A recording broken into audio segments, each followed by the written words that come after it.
یہ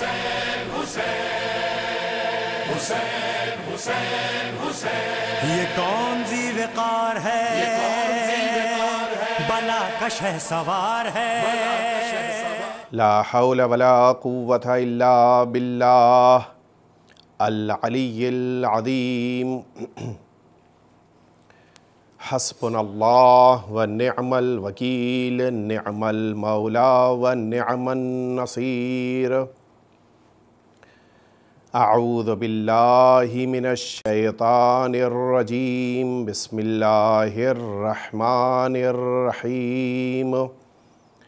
الحمد للہ رب العالمین، والصلاة والسلام والتحیۃ والاکرام علی سید الانبیاء والمرسلین، سیدنا و مولانا ابی القاسم محمد. اللہم صلی علی محمد وآل محمد وعلى اہل بیتہ الاطیبین الانجبین الذین اذہب اللہ عنہم الرجس وطہرہم تطہیرا. اللہم صلی علی محمد وآل محمد. لا سیما الامام المبین بقیت اللہ فی الارضین، واللعنة الدائمة الباقية على أعدائهم أجمعين. أما بعد فقد قال الله الحكيم في كتابه الكريم: ما جعل الله لرجل من قلبين في جوفه. صلوات بھیجیں ایک دفعہ مل جل کے آپ بتا. اللہم صلی علی محمد وآل محمد. اذان محترم، محرم کی 9ویں تاریخ نہ صرف یہ کہ عالم اسلام سوگوار ہے، بلکہ کائنات کا ذرہ ذرہ اور کائنات کی ہر شے اس مظلوم کربلا کا ماتم کر رہے ہیں. یہ سب کہ جسے سرزمین نینوا کے اوپر بڑی ہی مظلومیت کے ساتھ شہید کیا گیا. چند جملے فضائل کے اہل بیت اطہار کے سلسلے میں اور اس کے بعد مآل مجلس یعنی مصائب کی طرف ہم سب کو جانا ہے. آج کی شب زیادہ سے زیادہ گریہ و ماتم کی شب ہے. ارشاد رب العزت ہو رہا ہے کہ ما جعل اللہ لرجل من قلبین فی جوفہ. ارشاد ہوا کہ اللہ تعالیٰ نے کسی بھی انسان کے پہلو میں 2 دل نہیں قرار دیے ہیں. ظاہر سی بات ہے کہ پروردگار عالم نے قرآن مجید میں سورہ احزاب میں جب اس آیہ شریفہ کا تذکرہ فرمایا ہے تو یقینی طور کے اوپر اس آیہ شریفہ کا کوئی خاص مفہوم ضرور ہے کہ جسے واضح کرنے کے لیے پروردگار عالم نے ان لفظوں کو استعمال کیا ہے.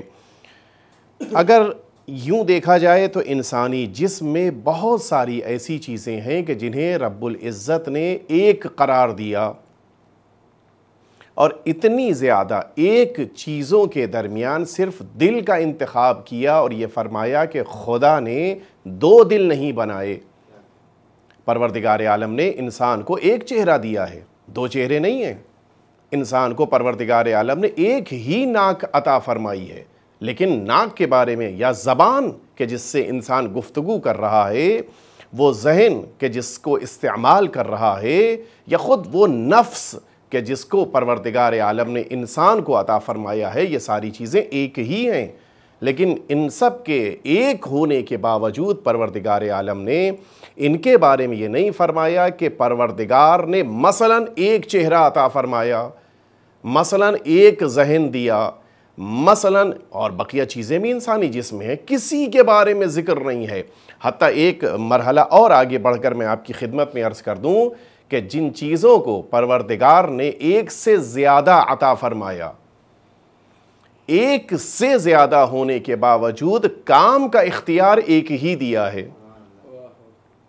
آنکھیں انسان کو پروردگار نے 2 عطا فرمائیں، لیکن کیا ایک وقت میں 2 منظر دیکھ سکتا ہے؟ نہیں، منظر ایک ہی دیکھے گا۔ ٹھیک اسی طرح سے 2 کان ہیں، اور اتفاق یہ ہے کہ 2 مخالف سمتوں میں ہیں، ایک مغرب کی طرف رخ ہے تو دوسرے کا مشرق کی طرف، بالکل مقابل، لیکن ایک وقت میں 2 آواز نہیں سنے گا، ایک وقت میں ایک ہی آواز سنے گا۔ کبھی کبھی ایسا ہوتا ہے کہ 2 لوگ ایک ساتھ بولنے لگ گئے تو آپ کیا جواب دیتے ہیں کہ بھائی میں ایک ہی وقت میں ایک آواز سن سکتا ہوں۔ اس کے معنی یہ ہے کہ 2 ہونے کے بعد عمل ایک ہی ہے۔ اور آگے آپ بڑھ جائیے، 2 ہاتھ ہیں آپ کے، کبھی کسی موقع کے اوپر آپ آزما لیجئے، ایک ہاتھ میں قلم لیا، نیچے کاغذ ہے، آپ اس پہ کچھ لکھنے لگیے، دوسرے ہاتھ میں آپ کے سامنے چائے رکھی ہے، اس میں شکر ڈال دیجئے، ہاتھ میں چمچ لے لیجئے، اس کے ذریعے سے شکر گھولیے، یا ہاتھ سے لکھ پائیے گا یا شکر گھول پائیے گا؟ 2 ہونے کے باوجود کام ایک ہی ہو، وقت میں ایک ہوگا۔ 2 قدم ہیں، آپس میں اختلاف ہو گیا، ایک پیر نے کہا کہ مجھے تو مسجد جانا ہے، دوسرے نے کہا نہیں مجھے پلے گراؤنڈ جانا ہے۔ اب یہ تو نہیں آپ کہہ سکتے کہ جس کا دل جہاں چاہے چلا جائے، میں چلا اپنی منزل کی طرف، نہیں، جہاں ایک پیر جائے گا وہیں دوسرا جائے گا۔ اور آگے بڑھ جائے، یہ تو 2 کا مرحلہ تھا، بعض چیزیں ہیں جو 2 سے کہیں زیادہ ہیں۔ آپ کے منہ میں 2 دانت ہیں، 2 سے زیادہ دانت ہیں، 32 دانت شمار کیے جاتے ہیں، لیکن ایک وقت میں ذرا سا آپ 2 متعدد یا مختلف چیزوں کو استعمال کر کے دکھا دیجئے۔ کبھی کبھی ایسا ہوتا ہے کہ آپ کے منہ میں انہی دانتوں کے درمیان ہڈی آ گئی گوشت کے ساتھ، اب پورا کام رکا ہوا ہے، ٹھہرا ہوا ہے، سارے دانتوں نے کام کرنا روک دیا، چھوڑ دیا۔ اے بھائی آپ کے اتنے دانت ہیں، 2 دانتوں سے کہیے کہ ہڈی سنبھالیں، بقیہ دانت جو ہیں بوٹی کو چباتے رہیں، لیکن نہیں، صورتحال یہ ہے کہ سب ٹھہرے ہیں، سب منتظر ہیں کہ وہ ایک ننھا سا ہڈی کا وجود باہر نکلے تو اب یہ سارے دانت اپنا کام کرنا شروع کریں۔ پروردگار تو نے ہمارے وجود کے اندر متعدد چیزیں، 2 چیزیں، ایک ہی چیزیں، اتنی ساری چیزیں ایک جیسی قرار دی ہیں، اس کے باوجود اگر ذکر ہو رہا ہے تو صرف دل کا ذکر ہو رہا ہے۔ خدا را اتنی چیزیں لیکن ایک جیسا کام ہو رہا ہے۔ حتیٰ اور آپ ایک مرحلہ آگے بڑھ کے دیکھ لیجئے، آپ کا ہو سکتا ہے کہ کسی موقع کے اوپر ذہن کچھ کہے، آنکھ کچھ اور کرنے کے لیے کہے، کان کسی آواز کو سننے کے لیے کہیں، لیکن زبان بولنے کی خواہش ظاہر کرے، لیکن ان ساری چیزوں میں یہ سب مل کر ایک ہی کام کریں گے۔ اس کے معنی یہ ہے کہ ان سب کے متعدد ہونے کے باوجود ان سب کا کوئی ایک ایسا کنٹرول کرنے والا اس وجود کے اندر ہے کہ اختلاف کے باوجود انہیں متحد رکھتا ہے۔ اور یہی وہ خاصیت ہے انسانی وجود کے اندر اس دل کی کہ یہ دل متعدد اعضائے بدن کو ایک رسی میں پرو کے، ایک دھاگے میں پرو کے رکھتا ہے، الگ الگ ہونے کے باوجود ایک جیسے کام ہو رہے ہیں۔ کیوں؟ ہاتھ 2 عدد ہیں، دانت 32 عدد ہیں، پیر 2 عدد ہیں، آنکھیں 2 عدد ہیں، کان 2 عدد ہیں، ساری چیزیں متعدد ہونے کے باوجود چونکہ دل ایک ہے، لہٰذا جو آنکھ کرے گی وہی کام کان بھی کرے گا، وہی کام زبان کرے گی، وہی کام بقیہ بدن کی اعضاء کریں گے۔ یعنی دل کا جو اصل کام ہے وہ متعدد کو یکجا کر کے قرار دینا ہے، اور اسی لیے رب العزت نے یہ آواز دیا کہ انسانی وجود کے اندر ہم نے ایک ہی دل قرار دیا ہے، 2 دل نہیں قرار دیے۔ اور یہیں سے یہ بات بھی واضح ہو جاتی ہے کہ جب پروردگار عالم نے انسانی وجود کے اندر 2 دل نہیں قرار دیے ہیں تو یہ تو ہمارے اردو زبان میں بھی استعمال ہوتا ہے۔ ہم بھی اکثر و بیشتر یہ بات کہتے ہیں کہ بھائی ایک دل ہے تو ایک محبت ہونی چاہیے۔ اب اگر 2 متضاد اور مختلف چیزوں کی محبت پیدا ہو جائے تو یا تو دونوں محبتوں میں جھوٹا ہے یا پھر ایک محبت ہے دوسری جھوٹی محبت ہے۔ اب یہ دل ایک ہے، اب اس میں یہ ممکن نہیں ہے کہ سرکار سید الشہداء کے بارے میں یہ آواز دی جائے کہ وہ بہت اچھے لیڈر ہیں اور ادھر سے یہ بھی کہہ دیا جائے کہ نہیں یزید بھی رضی اللہ ہے۔ تو یا تو یزید کو رضی اللہ کہو یا امام حسین کو علیہ السلام کہو، دونوں چیزیں نہیں جمع ہو سکتی ہیں، اس لیے کہ ایک دل میں دو مختلف محبتیں جمع نہیں ہو سکتی ہیں۔ ایک دفعہ مل جل کے صلوات بھیج دیں آپ حضرات۔ تو اب یہاں پر یہ بات ہم سب نے اپنے ذہنوں تک یقینی طور کے اوپر اچھی طرح سے سمجھ لیا کہ پروردگار عالم نے انسانی وجود کے اندر دل قرار دیا جو ایک ہے۔ لیکن اب ایک اور سوال پیدا ہوتا ہے کہ پروردگار نے انسانی وجود کے اندر اعضاء کے اختلاف کو اتحادی مرکز پہ جمع کرنے کے لیے دل قرار دیا، تو یہ انسانی جسم، انسانی وجود تو بڑا مختصر سا ہے، بڑا چھوٹا سا ہے، بڑا ننھا سا وجود ہے اس کائنات کے مقابل۔ پروردگار اتنی بڑی کائنات، کیا اس کائنات کے اختلافات کو دور کر کے ان کو کسی اتحادی مرکز پہ جمع کرنے کے لیے کوئی دل قرار دینے کی ضرورت نہیں ہے؟ یقیناً جس طرح سے انسانی ننھے سے وجود کے اندر پروردگار دل قرار دے رہا ہے، اسی طرح سے کائنات کو بھی پروردگار عالم نے دل عطا فرمایا ہے۔ بس انسان کی ضرورت یہ ہے کہ وہ اس دل کو پہچانے تاکہ اختلافات اتحاد کی شکل اختیار کر لیں۔ اب آئیے چلیں روایات کی بارگاہ میں چلیں اور پروردگار عالم نے جس کو اس کائنات کا دل قرار دیا ہے اس کی معرفت کو حاصل کریں، اور یہ معرفت بھی تبھی ہمیں حاصل ہوگی کہ جب انسانی وجود کے اندر پائے جانے والے دل کو ہم مد نظر رکھتے ہوئے اس شخصیت کو پہچاننے کی کوشش کریں۔ ہمارے اور آپ کے چھٹے امام امام جعفر صادق علیہ السلام نے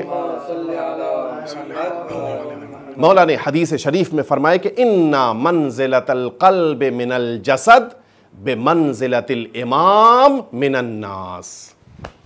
جس طرح سے انسانی وجود کے اندر دل کو پروردگار عالم نے قرار دیا ہے، اسی طرح سے اس اتنی بڑی کائنات میں موجود انسانوں کے درمیان امام معصوم کو قرار دیا ہے۔ یعنی گویا اگر انسانی وجود کے اختلافات کو دور کرنا تھا تو پروردگار نے دل قرار دیا ہے، کائنات کے اختلافات کو مٹانا ہے اس لیے پروردگار نے امامت کو قرار دیا ہے۔ صلوات بھیج دیں محمد وآل محمد پہ۔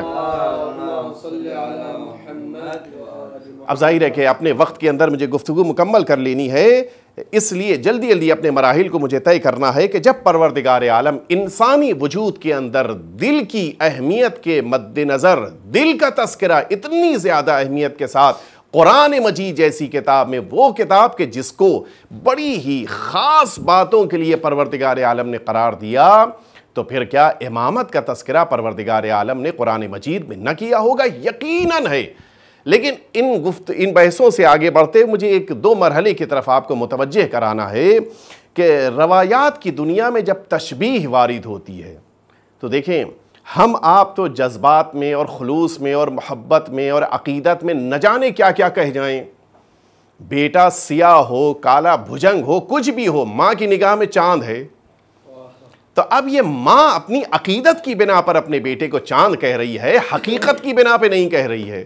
لیکن اگر روایات کی دنیا میں کسی کو قمر کہہ دیا جائے تو اب وہاں روایات کی دنیا میں، احادیث معصوم کی دنیا میں، اہل بیت اطہار کے وہاں حقیقت ہے، عقیدت نہیں ہے۔ اب آپ ذرا سوچئے، ماں اپنے کالے بھجنگ بیٹے کو تو چاند کہہ سکتی ہے، لیکن اگر کسی معصوم نے کسی کو قمر بنی ہاشم کہہ دیا ہو، اس کے معنی یہ ہے کہ واقعی طور کے اوپر وہ اس کائنات میں بنی ہاشم کے درمیان چاند کی حیثیت رکھتا ہے۔ صلوات بھیج دیں محمد وآل محمد پہ۔ تو یہ تو ہماری علمی اصطلاح میں جملہ معترضہ بیچ میں آ گیا، وَإِلَّا جو بات میں عرض کرنا چاہ رہا ہوں آپ کی خدمت میں، آپ محسوس فرمائیں کہ معصوم نے تشبیہ پیش کی ہے۔ امام معصوم انسانی وجود کے اندر پائے جانے والے دل کی طرح سے ہے۔ آپ اگر دل کی حقیقت اور حیثیت اور منزلت کو پہچانتے جائیں گے، خود بخود امام معصوم کی معرفت میں اضافہ ہوتا جائے گا۔ ابھی آپ سب اپنے اپنے گھروں میں واپس جائیں گے انشاءاللہ، اور اپنے اپنے گھروں میں واپس جانے کے بعد یقینی طور کے پر اہل بیت اطہار کی عزاداری سب سے عظیم اس عبادت کو انجام دے لینے کے بعد، اب جب آپ اپنے گھر پہنچے، آپ نے مثلاً تبرکات کو نوش کر لیا ہے، کھانا کھا چکے، اب آپ بستر پہ آرام کرنے کے لیے پہنچ گئے۔ آپ بستر پہ ادھر لیٹے، کچھ ہی لمحات کے بعد آپ کی تھکن نے آپ کو سلا دیا، آنکھ سو گئی، کان آپ کے سو چکے ہیں، اب آپ کے بغل میں اگر کوئی گفتگو کر رہا ہے آپ نہیں سن پا رہے ہیں، زبان خاموش ہے، بالکل چپ، کیوں؟ اس لیے کہ آپ سو رہے ہیں، ہاتھ آپ کے خاموش، کیوں؟ اس لیے کہ آپ آرام کر رہے ہیں، سو رہے ہیں، لہٰذا ہاتھ بھی سو رہا ہے، آپ کے پیر وہ بھی سو رہے ہیں، سب سو رہے ہیں، لیکن ان سب کے سونے کے باوجود ایک ہے جو جاگ رہا ہے، اور اسی ایک کے جاگتے رہنے کی وجہ سے بقیہ سوتے ہوئے بھی زندہ ہیں، اور اگر وہ ایک بھی سو جائے تو پھر بقیہ کی زندگی ختم ہو جاتی ہے۔ وہ ایک ننھا سا وجود جو آپ کے سینے میں دھڑک رہا ہے وہ یہی آپ کا دل ہے، یعنی اس کے معنی یہ ہے آنکھیں سو سکتی ہیں، ہاتھ سو سکتے ہیں، زبان سو سکتی ہے، کان سو سکتے ہیں، سب سو رہے ہیں، لیکن دل ہے کہ جو جاگ رہا ہے، کہ جس کے جاگنے کی بنا پر سب سوتے ہوئے بھی زندہ شمار ہوتے ہیں۔ پروردگار نے اسی طرح سے اس کائنات میں امام معصوم کو قرار دیا ہے، یہ وہ ذات ہے کہ جو لا تأخذہ سنۃ ولا نوم کا نمائندہ ہے، نہ رب العزت سو رہا ہے نہ یہ نمائندہ سو رہا ہے، تم سو رہے ہو، تمہاری زندگی باقی ہے، اس لیے کہ قلب کائنات تمہاری حفاظت کر رہا ہے۔ صلوات بھیج دیں محمد و آل محمد پہ۔ آپ واقعاً محسوس کیجئے کہ پروردگار عالم نے انسانی وجود کے اندر جو اس دل کو قرار دیا، اس کی کتنی حیثیت اور کتنی منزلت ہے۔ آپ نے دیکھا ہوگا، آپ خدا نہ کرے کسی ہاسپٹل کے بغل سے گزر رہے تھے، آپ کو آپ کا دوست دکھائی دے گیا، بڑا چہرہ اترا ہوا، پژمردہ، بڑا ہی ایسا غمناک چہرہ کہ آپ نے بھی تڑپ کے اس سے پوچھ لیا کہ کیا ہوا برادر، خیریت تو ہے؟ کہ ابھی اپنے بیٹے کو آئی سی یو سے ایک نارمل روم میں لے کر آیا ہوں، بڑی شدید طبیعت خراب تھی۔ کیا ہو گیا بھائی؟ اتنا زیادہ پلیٹلیٹس کم ہو گئے تھے ملیریا کی بنا پر کہ اب مجھے اسے آئی سی یو میں ایڈمٹ کرنا پڑا۔ ایک دو دن بعد پھر آپ نے خیریت پوچھی، پتہ چلا الحمدللہ وہ گھر پہ آ گیا ہے، اب نارمل ہو گیا ہے۔ آپ کا پہلا مشورہ کیا ہوگا؟ آپ اس اپنے دوست، اپنے برادر کو یہی تو مشورہ دیں گے کہ اب تمہارا بیٹا گھر پہ آ گیا ہے، اب اس کو ذرا مقوی غذائیں کھلانا، اس کو طاقت والی غذائیں کھلانا، تاکہ جو پیروں میں کمزوری آ گئی، جو ہاتھوں میں کمزوری آ گئی، جو بینائی میں کمزوری آئی، اس لیے کہ بدن کے سارے پارٹس کمزور ہوئے، ان سب کو قوت مل جائے گی تمہارے اس مقوی غذا کی بنا پر۔ یا اور ایک اور مشورہ کبھی کبھی آپ دیتے ہیں کہ وہ دوائیں یا وہ ٹونک پلانا کہ جس سے اس کی طاقت دوبارہ واپس آ جائے۔ اب آئیے میں آپ سے ایک سوال پوچھنا چاہتا ہوں، یہ بچہ 8 سال 10 سال 12 سال 15 سال 20 سال کا، اب اس بچے نے دوبارہ غذا کو حاصل کیا کس لیے؟ تاکہ پیروں کی طاقت واپس آ جائے۔ کھانا کہاں سے کھایا اس نے؟ غذا کہاں سے کھائی؟ دوا کہاں سے کھائی؟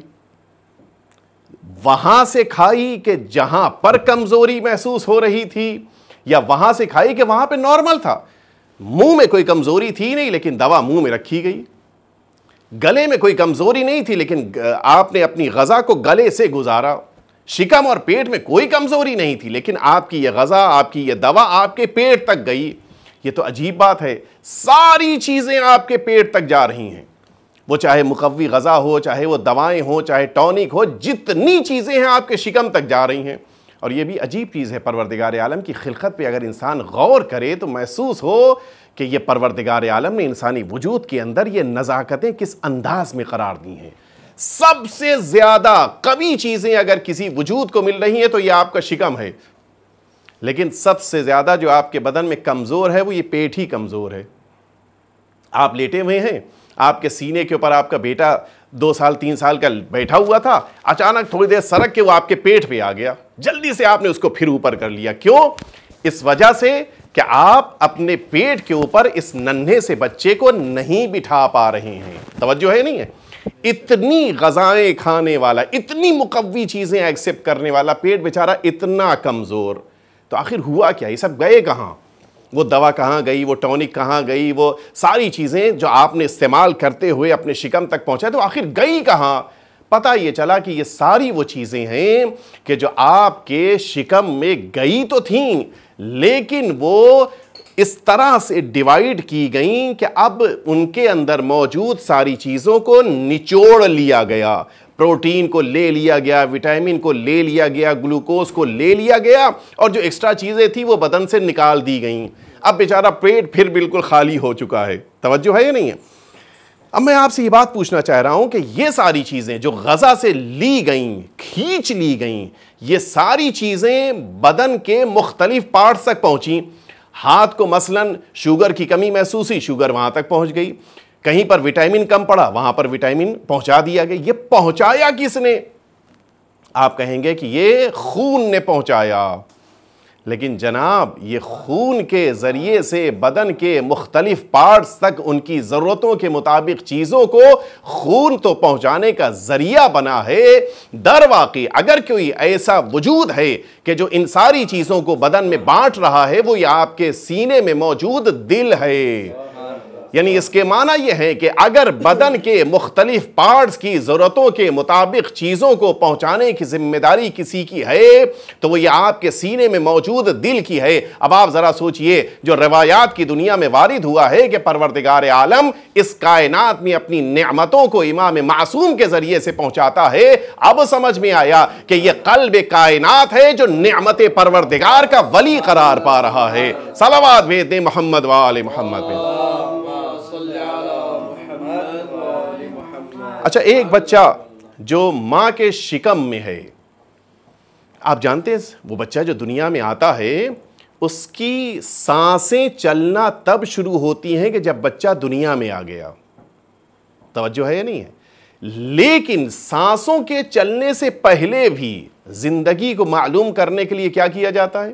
بچہ ماں کے شکم میں ہے، سانس تو چلنے کا سوال ہی نہیں، ابھی نہ آکسیجن لے سکتا ہے نہ کاربن، کچھ بھی نہیں ہے۔ کیا کیا جائے گا؟ ماں کے شکم میں ہونے کے باوجود اس کی ہارٹ بیٹ کو محسوس کیا جاتا ہے۔ مشین موجود ہے، دل کی دھڑکن کو کیچ کر کے آواز سنا دیتی ہے کہ دیکھو یہ بچہ ماں کے پیٹ میں ہونے کے باوجود اس کا دل دھڑک رہا ہے۔ یعنی سانس کا آنا جانا بعد میں شروع ہوتا ہے، دل کا دھڑکنا پہلے شروع ہوتا ہے۔ اور ادھر سے بھی آپ دیکھ لیجئے، یہ تو آغاز ہے، انجام اور اختتام بھی دیکھ لیجئے آپ۔ ساری بدن کی جتنی چیزیں ہیں ان سے دھیرے دھیرے کر کے روح لی جا رہی ہے۔ سب سے آخری چیز کے جو ٹھہرتی ہے وہ انسانی دھڑکن ہے سینے کی۔ یہ دل کی دھڑکن سب سے آخر میں رک رہی ہے۔ اس کے معنی یہ ہے کہ انسانی وجود میں سب سے زیادہ کام کس نے کیا؟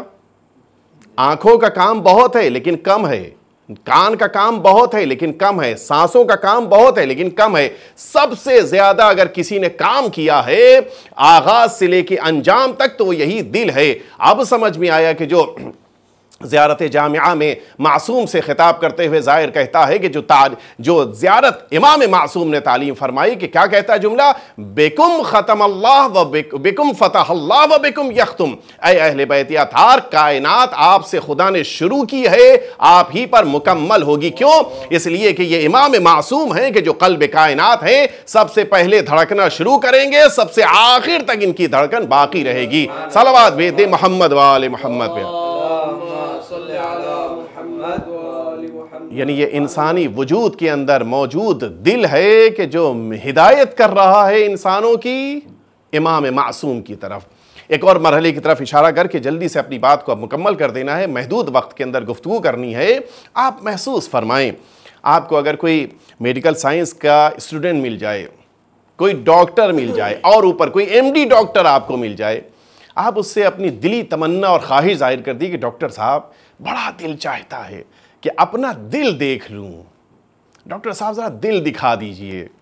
تو ڈاکٹر صاحب کیا کہیں گے آپ سے کہ اپنی جان کے دشمن نہ بنیے، جو دھڑک رہا ہے اس کو دھڑکنے دیجئے، آپ بلا وجہ اس کو اپنے سینے سے نکال کے اس لائق ہی نہ بچیں گے کہ دیکھ پائیے۔ تو یہ آپ حسرت اپنی دل میں ہی رکھ لیجئے، دیکھنے کی تمنا نہ کیجئے۔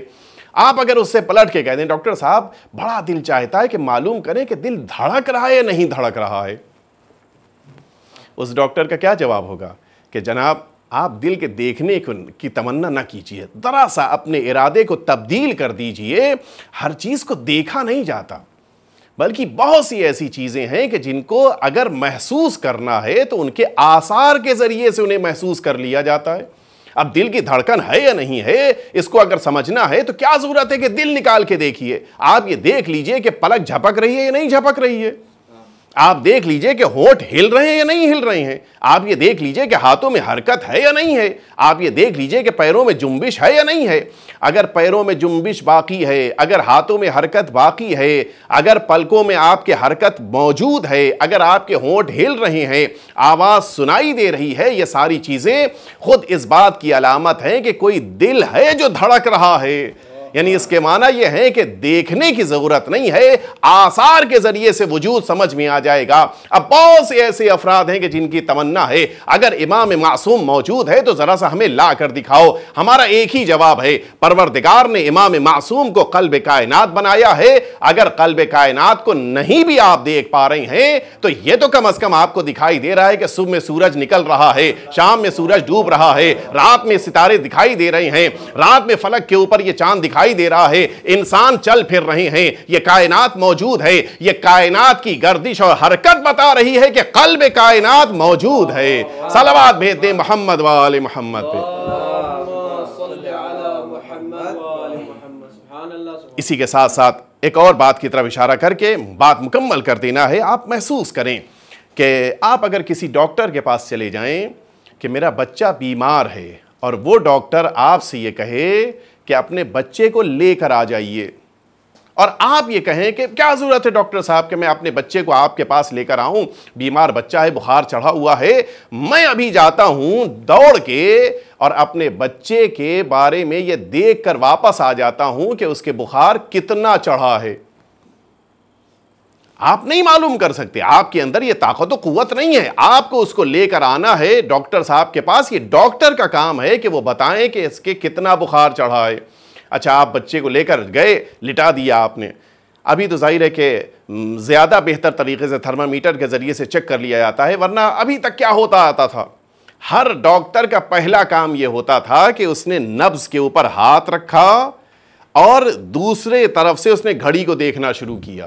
کیا ہوا کہ اس بچے کی نبض کو 1 منٹ کے اندر مثلاً 70-80 دفعہ دھڑکنا چاہیے۔ اگر اس سے زیادہ دھڑکن ہو گئی 1 منٹ میں تو وہ سمجھ جائے گا کہ بخار ہے، اور زیادہ دھڑکن تو اور زیادہ انسان کے بخار کو وہ محسوس کر لیتا تھا۔ اب آئیے میں آپ سے ایک سوال پوچھنا چاہتا ہوں، یہاں کے اوپر ہاتھ کے اس حصے میں، کلائی کے اس حصے میں ڈاکٹر نے اپنے ہاتھ کو رکھا اور نبض کو دیکھ کر بتا دیا کہ کتنی دھڑکن ہے۔ ذرا ڈاکٹر صاحب سے پوچھے کہ ڈاکٹر صاحب اس بیماری کی وجہ سے اس بچے کا دل کیا وہاں سینے سے ہٹ کے ہاتھ میں آ گیا تھا؟ سینے سے تو نہیں ہٹا تھا، دل تو جہاں تھا وہ بیچارہ غریب وہیں پہ موجود ہے۔ یہ پھر نبض کی شکل میں کیا دھڑکن ہے؟ کیا یہاں پر کوئی اور دل دکھائی دے رہا ہے، کوئی اور چیز ہے؟ یہ دھڑکن آئی کہاں سے؟ ڈاکٹر صاحب بتائیں گے کہ آپ کے وجود کے اندر کچھ تقریباً 18-20 ایسی جگہیں ہیں کہ جن جگہوں کے اوپر دل کی دھڑکن سنائی دیتی ہے۔ دل اپنی جگہ پہ رہے گا، لیکن یہ جگہیں ہیں کہ جہاں کے اوپر پروردگار عالم نے دل کی دھڑکن کو سنانے کے پوائنٹس قرار دیے ہیں۔ یہاں کے اوپر اپنا آپ ہاتھ قرار دیجئے، خود بخود دل کی دھڑکن آپ کو سنائی دی جائے گی۔ یعنی اس کے معنی یہ ہے دل ایک ہوتا ہے، دھڑکنیں مختلف جگہوں پر سنائی دیتی ہیں۔ اب اسی طرح سے کائنات کے اس امام کے لیے بھی صورتحال پائی جاتی ہے، ورنہ کوئی مقابلہ نہیں ہے انسانوں کا امام معصوم سے۔ کہاں یہ انسان کے جو خاکی انسان ہے، کہاں وہ نوری مخلوقات، کوئی مقابلہ نہیں ہے۔ لیکن پروردگار عالم نے امام معصوم کی دھڑکنوں کو سنانے کے لیے کچھ ایسی شخصیتیں اور ہستیاں قرار دی ہیں۔ آؤ تم ان کی بارگاہ میں آؤ، بیٹھو گے ان کے پاس، لیکن ساری حدیثیں، ساری روایتیں امام معصوم کی سنا کر بتائیں گے کہ میرے پاس اپنا کچھ نہیں ہے، جو کچھ بھی ہے ہم نے قلب کائنات سے حاصل کیا ہے۔ صلوات بھیج دیں محمد وآل محمد پہ۔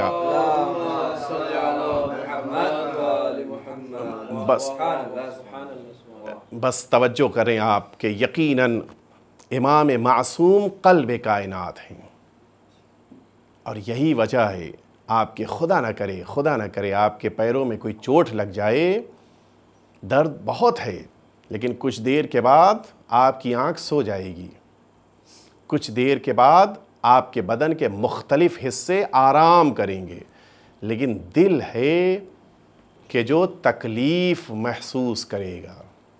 کیوں؟ اس لیے کہ اعضائے بدن، پارٹس آف باڈی کی ساری تکلیفیں دل اپنے اوپر لے لیتا ہے، اور اسی لیے پیروں میں درد ہو تو بدن کے بقیہ حصے سو لیتے ہیں۔ کیوں؟ اس لیے کہ دل اس درد کو محسوس کرنے کے لیے موجود ہے۔ لیکن اگر خدا نہ کرے دل میں درد ہو تو جس کا جتنا زیادہ دل سے رشتہ قوی ہے اتنا ہی زیادہ بدن کا وہ حصہ خود اپنے اندر تکلیف محسوس کرتا ہے۔ آج سرکار سید الشہداء کی شب شہادت ہے، وہ عظیم المرتبت ذات کے جو قلب کائنات، وہ عظیم المرتبت انسان کہ جس نے انسانیت کو بچا لیا، جب اس کی شب شہادت ہے تو جس کا جتنا رشتہ سرکار سید الشہداء سے مضبوط ہے اتنا ہی زیادہ آج کی شب وہ گریہ و ماتم کر رہا ہے۔ لیکن ہاں، میرے آقا نے بھی آپ سب کو یاد کیا ہے۔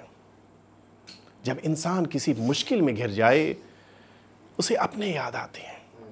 میرے آقا نے میدان کربلا میں آپ کو یاد کیا ہے۔ پردیس میں خدا نہ کرے کوئی انتقال ہو جائے تو ہر ایک کی سوچتا ہے کاش میں وطن میں ہوتا، میرے چچا مجھے پرسا دیتے، میرے گھر والے میرے ساتھ کھڑے ہوتے۔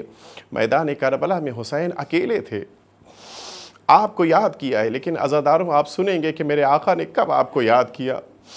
جناب قاسم کی پامال شدہ میت کو اٹھانا آسان نہ تھا، لیکن میرے آقا نے اس موقع کے اوپر آپ کو نہیں یاد کیا۔ جناب علی اکبر کے سینے سے برچھی نکالنا کتنا سخت مرحلہ تھا، لیکن میرے آقا نے آپ کو اس موقع پہ بھی یاد نہ کیا۔ جناب عباس کے کٹے ہوئے شانوں کو زمین سے اٹھانا میرے آقا کے لیے کتنا تکلیف دے رہا ہوگا، لیکن میرے آقا نے اس موقع کے اوپر بھی نہیں یاد کیا۔ لیکن نہ جانے ایک ننھے سے بچے کو میدان کربلا میں لے جاتے وقت میرے آقا کو کون سی اتنی بڑی مصیبت محسوس ہوئی کہ اب اس موقع کے اوپر اپنے شیعہ یاد آ گئے اور یہ آواز دیتے ہیں کاش میرے چاہنے والوں میدان کربلا میں ہوتے اور دیکھتے کہ کس طرح سے میں اس ننھے سے بچے کے لیے پانی طلب کر رہا ہوں۔ فَأَبَوْا أَن يَرْحَمُونِي، اس ننھے سے بچے کو بھی پانی دینے سے ان دشمنوں نے منع کر دیا۔ ہماری جانیں نثار ہو جائیں آقا کے اوپر۔ مولا، اگر ہم میدان کربلا میں نہ تھے تو ہم یہ اشکوں کے جام لے کر حاضر ہوئے ہیں آقا، کاش میدان کربلا میں ہم ہوتے تو یقیناً اپنی جان کو آپ پہ قربان کر دیتے۔ ہاں، ننھے علی اصغر کو لے کر میرا آقا میدان کربلا کی طرف آ رہا ہے۔ میں زیادہ مصائب کے جملے نہیں عرض کر سکتا، لیکن ہاں 2 جملے عرض کرنے ہیں کہ جس موقع کے اوپر میدان کربلا کی طرف لے کر میرا آقا آ رہا تھا وہ انداز کچھ اور تھا، اور جب ننھے سے بچے کو لے کر واپس جا رہا ہے تو انداز بدل گیا ہے۔ اب حسین کے قدم کبھی آگے جا رہے ہیں، کبھی پیچھے کی طرف آ رہے ہیں۔ میرے آقا علی اکبر کی میت اٹھانے میں یہ کیفیت نہ دکھائی دی، میرے آقا قاسم کی میت اٹھانے میں یہ منظر نہ دکھائی دیا۔ اس ننھے سے بچے کی میت میں کتنا وزن ہے، آخر آپ کے اندر یہ بے چینی اور اضطراب کیوں ہے؟ شاید میرا آقا جواب دے، ارے میری نگاہیں دیکھ رہی ہیں کہ پشت پردہ ماں انتظار کر رہی ہے۔ ارے میں علی اصغر کو لے کر جاؤں گا تو یہ ماں کیسے اس بچے کو دیکھ پائے گی؟ ہاں، میرا آقا ننھے علی اصغر کو لے کر آیا۔ آنے کے بعد پشت خیمہ امام مظلوم کربلا نے اس ننھے سے بچے کے لیے ذوالفقار سے قبر کھودی، جناب علی اصغر کو سپرد لحد کیا، لیکن دل بھر آیا ننھا سا بچہ علی اصغر حسین کیسے سپرد لحد کرے اور کیسے قبر بند کرے؟ لیکن اچانک ایک آواز بلند ہوتی ہے کہ دعہ یا حسین فإن مرضعہ فی الجنہ، اے حسین ارے اس بچے کو قبر میں چھوڑ دو، اس کی پالنے والی موجود ہے جنت میں۔ میں آواز دوں گا اے شہزادی، ارے علی اصغر کو آپ نے سنبھال لیا، ارے ذرا میدان کربلا میں جلدی آئیے۔ آقا حسین آخری رخصت کے بعد اب نرغے آدم میں گھرتے جا رہے ہیں۔ اب کوئی پتھر برسا رہا ہے، کوئی تلواروں سے حملے کر رہا ہے، کوئی نیزے چپچپا رہا ہے۔ ہاں، میرا آقا پشت ذوالجناح پہ ڈگمگا رہا ہے۔ شاید یہ ماں تھی کہ جس نے آ کر آواز دیا ہوگا اے حسین آ میری آغوش میں آ جا، میں نے چکیاں پیس کے تجھے پالا ہے۔ الا لعنت اللہ علی القوم الظالمین۔ وَسَيَعْلَمُ الَّذِينَ ظَلَمُوا أَيَّ مُنْقَلَبٍ يَنْقَلِبُونَ الہی بحق الزہرا وأبیہا وبعلہا وبنیہا والسر المستودع فیہا۔ خدا را سرکار سید الشہداء کی مظلومیت کی شب ہے، شب عاشور ہے۔ تیری بارگاہ میں عاجزانہ التماس ہے کہ ہم سب کے والی و وارث ہمارے امام کے ظہور میں تعجیل فرما، ہم سب کی طرف سے امام کی خدمت میں تعزیت پیش فرما۔ خدا را وارث حسین کے قلب نازنین کو ہم سب کے اعمال سے راضی و خوشنود فرما۔ خدا را تمام عزاداران امام حسین دنیا میں جہاں جہاں بھی ہیں ان سب کی حفاظت فرما۔ خدا را مزارات اہل بیت بالخصوص جناب زینب اولیاء مقام اور جناب سکینہ کے روضوں کی حفاظت فرما۔ خدا را وہ تمام مؤمنین کہ جو آج کی شب عزاداری میں مصروف ہیں دنیا میں جہاں کہیں بھی ہوں ان سب کی دلی مرادوں کو قبول فرما، ان سب کو امام حسین کے عزاداروں میں شمار فرما، ہم کو اور ہماری نسلوں کو امام حسین کا عزادار قرار فرما۔ اس دنیا میں سرکار سید الشہداء کی زیارت اور میدان محشر میں شفاعت نصیب فرما۔ ربنا تقبل منا انک انت السمیع العلیم۔